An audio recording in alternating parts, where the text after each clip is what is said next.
Hi everyone, welcome to the activation part. So I'm going to go through, again, some standard exercises and then some variations that I like to include quite often. The first one being the Pallof Press, then woodchoppers, planks, which I'm sure a lot of you are already very familiar with, the bird dog, dead bugs, glute bridge, and then I'll show you some carry variations. Starting with the Pallof Press, the big thing that we can do is just change our stance or change where the anchor point is. And of course, you can always change the resistance of the band. So hopefully you can hear me and see me from over here, but using the band, typical Pallof press, feet are hip width apart, pressing straight out, coming back in. So that's one kind of way, the standard way. Next, what you can do is go into, say, like a staggered stance Pallof press with either your outside foot forward or your inside foot forward. So depending on that, so outside foot, we're going to use more internal obliques. Inside foot, you're going to use a little bit more external obliques. You can go into, say, like a split squat stance, and again, we're just taking out that piece of stability. And again, you can have either outside or inside leg forward. Same rules apply there. And then, so that's one set of variations. The other thing we can do is adjust the height. So it's kind of hard for me, I'm a bit taller than most people, but starting up at a higher anchor point and coming down will work the core a little bit more. Whereas if we start at a lower anchor point, and this one would be a bit tougher, but I'll try out to say like the recumbent bike, pressing up, you're going to use more shoulders involved with that one. And then another thing that we can do from it, and this would be a higher anchor point, obviously, but go into a half kneel. And again, you can have either outside or inside, forward, or you can do a full kneel and come forward from that. And then you can have a little bit of fun with it. So say you're doing the standard Pallof press, you can draw a figure eight, or you could kind of do a little bit of a rotation, or like a lateral chop. You can draw the alphabet. You can have the member do all sorts of different things. So that's one. Next would be a wood chopper. So same thing kind of applies. We can go here with the direction or the stance. So a high to low chop being usually whatever, if you're going from high, that's the leg that comes forward, and then you drive down and across. And notice when I'm doing this, that my hips and my spine are all turning. This is really good for working internal rotation of the hip as well. So if the member is weak or struggling with internal rotation, that's a good one. And again, it's hard to do the low to high because we don't really have a good anchor point within view. The bar is typically what I would use for this, but starting low, that leg would be back, and then driving high. And of course, that's pretty tough here. And so you're still going to be working the internal rotation of that back leg. So it's a really good one for that. And of course, you're working a lot on your obliques, or focusing heavily on your obliques. And from there, we could do our half kneel or our full kneel wood chops. The other thing that you can do with wood chops that you can't with the Pallof press as easily is use a medicine ball. So you can start with a medicine ball or a dumbbell in your pocket, and you can drive low to high, or you can go high to low. That. And then again, you can do that from a kneeling posture as well. And that is one thing, say if you are using a dumbbell on bench here, you could use a dumbbell and drive low to high, low to high. I don't really like doing it that way because again, it disassociates the hips from the spine with your rotation. And as I went over, that's not really what we want to do. Next, plank. So going into some plank variations. So you have your high plank going from your hands, feet about hip width apart. For this, you can kind of move your feet right together, or you can have them wide, depending on the person's level. So together is harder, wide is easier. We can go from our elbows as well, making sure that's a straight line from head to toe. Elbows are underneath your shoulders. When you're doing this, most people clasp their hands together, but you can also have them pointed straight ahead if you want to work on the rotator cuff a little bit extra. And then we can do some fun things where we go into, say, a single leg plank, and you can even kind of walk it out slow. Or we can do things like plank jack. Just make sure that the member isn't hyperextending your spine and popping up like this. It should be straight, straight, straight, straight, all the way through.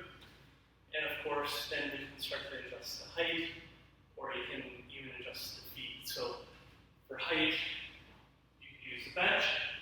Make sure the hands are over top of the shoulders. Make sure they're not too sweaty, or else you can have members slip, and it creates a health and safety issue.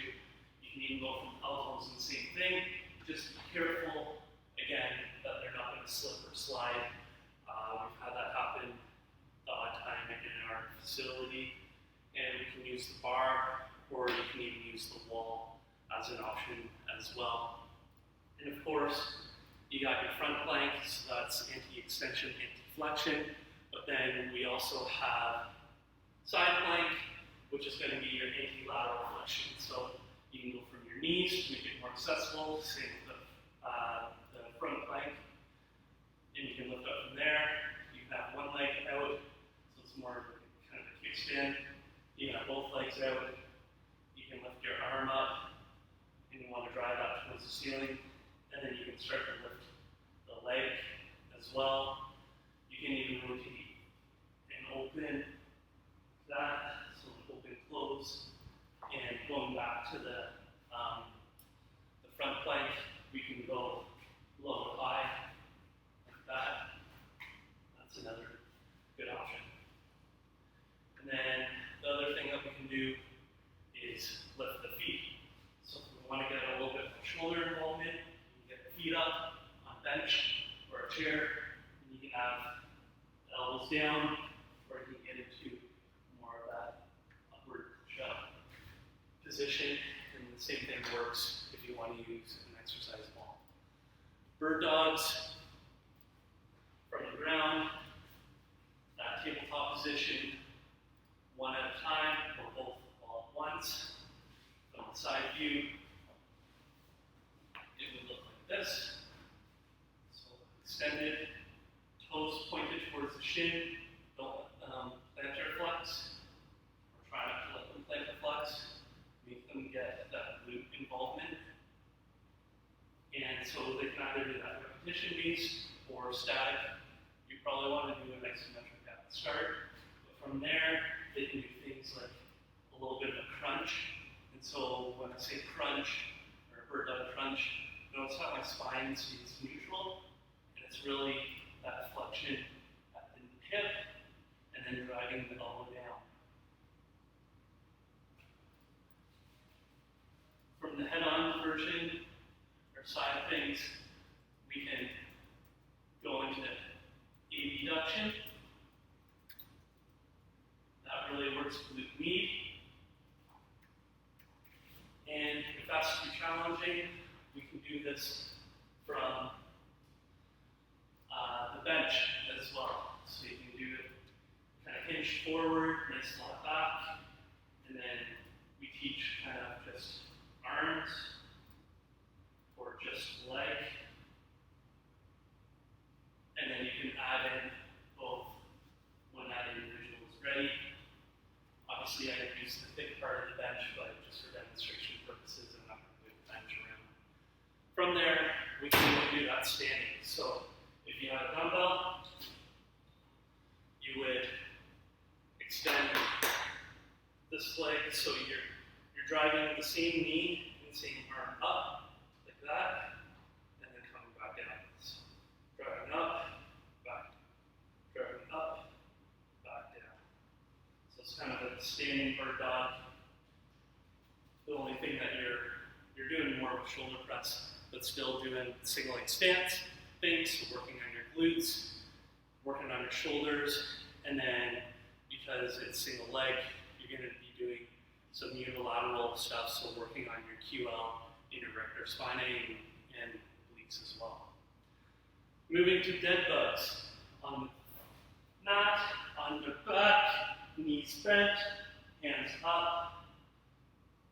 Because a lot of people have hard time coordinating, I have them press or follow their thigh down with the one leg, and then come back to center, follow down, come back to center.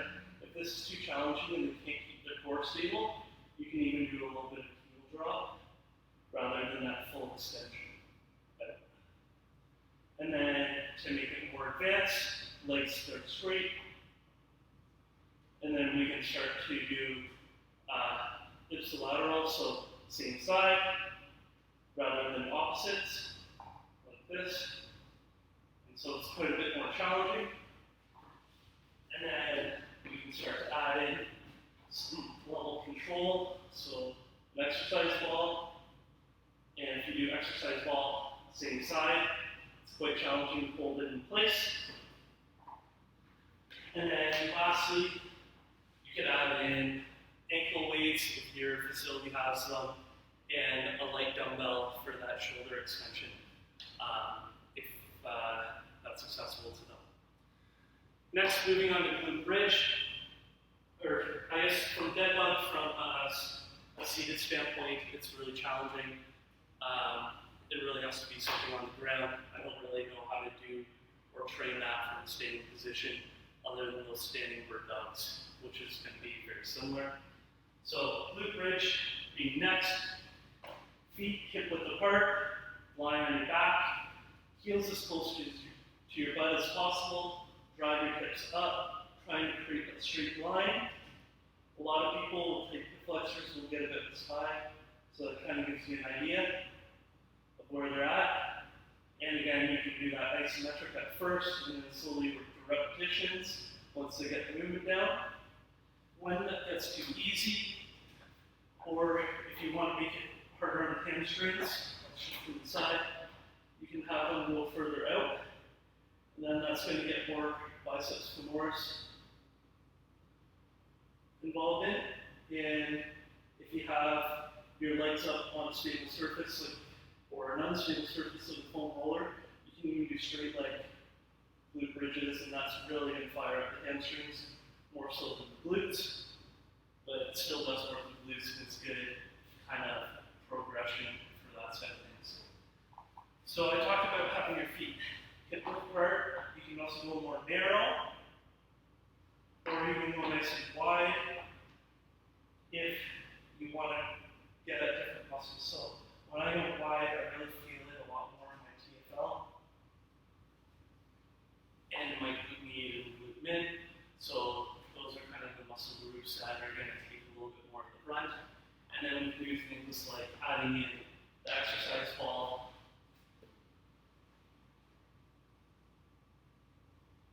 or a bench, or something with height. And then you can get into kind of more of a hip thruster type of exercise, which gets into more of a deadlift type of maneuver. So there's your glute bridge, a few different variations. Lastly, carries. So this one, I usually really start with just trying to do a static hold, making sure the shoulders in proper posture. So it's like, I always tell them, it's like you're holding a suitcase, you're coming out to the side, or like groceries. Don't let them just dead hang, because it's very easy for them. And then just making sure that they're nice and tall and you get posture here. A lot of times I see them curling their wrists to hold it up, rather than using their lats and having nice tall posture. Or I'll see them do something funky with their arms, kind of chicken wing it behind. So you can't really tell from the front. When I go to the lateral view, you can see the elbows behind rather than that. So from there, you can actually go into a walk or a tandem walk. And then you can do certain things like get into more of a farmer's carry. So generally for that, it's going to be 2 dumbbells. These are actually offsetting dumbbells too. So you can do that, which kind of makes it a little bit more fun, and people have to kind of learn. When you have a single arm carry though, you're going to work your QL a little bit more, you're going to work your rectus spinae, and you're going to work your obliques a little bit more because you're trying not to do that lateral bend. So it's one of these things where you hold in both arms and it actually makes it a little bit easier on the core because they counterbalance each other. So that's kind of your standard carry. Then you have stuff like a waiter's carry or an overhead carry, where you go like that. So start with the overhead carry, and then you can do a waiter's carry where you kind of hold it in that static bicep position, and you can walk around like that. And again, you can do like a tandem walk if you wanted to, or you can add in, little micro lunges or something like that. Just be creative with it. The other thing that you can do is start to play around with the dumbbells. So where are you holding it from? And so you can hold it from the base. You can go overhead from the base, which you can't see. There you go. You can kind of see that. So there's all sorts of different things, all sorts of different variations, and I hope that gives everyone some really good ideas to go from.